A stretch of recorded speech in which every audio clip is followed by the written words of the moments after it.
Okay, so please state your name. Roger, Okay, and how old are you?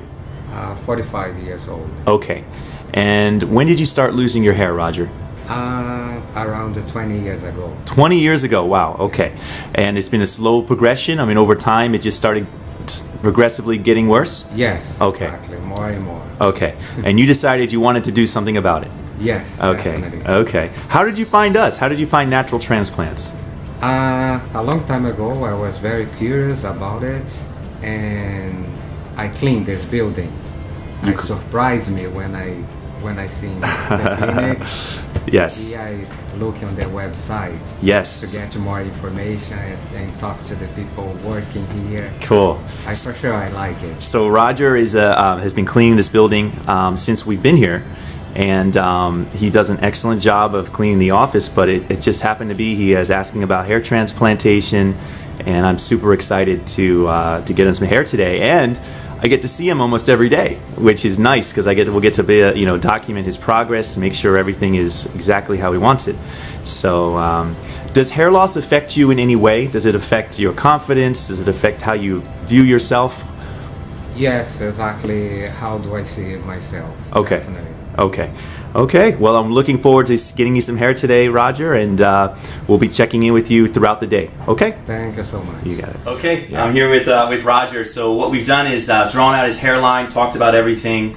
Roger has been nice enough and smart enough, actually, to allow us to get rid of this hair temporarily in the region that we're working, and that provides a lot of advantages, particularly when he goes home and he has to start washing these new grafts. Sometimes the hair can get in the way, get caught underneath, or get attached by a little blood clot or something to the graft, and then while he's washing the hair, it could flick the graft out. So really important to, if someone's able to wear a hat for a couple weeks, no brainer. You want to get rid of that hair so you have a clean surface to work through. But anyway, I wanted to show you what we've done. We're going to basically recreate a hairline up and down staggered, so it's not going to be a straight line. Everything is staggered just like in nature. So up and down on this line, all the way back through this central tuft. We're not going to count on this sticking around, so we always build evenly all the way across. We'll probably get back somewhere in the region of here, about 2/3 of the way back, just in front of his crown most likely. I'm going to try to go for as much hair as we possibly can. So I just wanted to get this video before we start shaving his head away so you can see what it looks like. We've actually trimmed the area in the back. Again, as you can see, it's almost completely hidden as it is now, but as you can see underneath all his hair, this will be the pathway of the new hair. So all this hair is going to go on top where he needs it.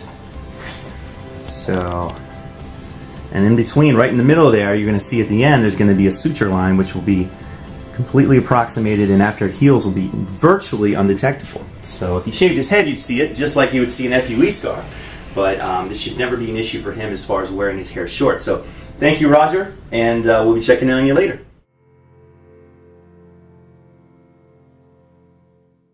Dr. Huebner here, Natural Transplants. I'm here with Roger, the VIP patient of the day. Roger has at this point had the strip removed, and we were able to actually get an additional strip for him with additional tissue, so we got more than our standard amount, which is great. He had good elasticity. At this point, the strip's been removed. He's been all sewn up. He's been watching TV, eating brownies. We've been talking about service dogs. I mean, we've been watching some documentaries, and it's been a nice, easy day. But Roger, how's it been for you? Tell us about the anesthesia part. I guess is a little bit of a sting when they do the needle. But after that, did you have any pain? No, absolutely nothing. It's perfect. Perfect. Are you in any pain right now? No, absolutely nothing. Okay, all right. He took a half the dose of Valium today to help him relax. Again, it's not required. Some people take it, some people don't. It just helps people relax and makes the day go by smoother, or faster rather. The day's always smooth. But a surgery takes about 5 hours, so some people just like to have a little something to relax. But overall, it's a very easy day. He was very nervous coming in about the anesthesia. Are you feeling a little bit relieved at this point? No, I am completely relaxed. Completely relaxed. Awesome. All right, well, we'll be checking in. We're going to show you how it looks after we do the sights on the top of the head and, of course, at the end. So thanks again, Roger.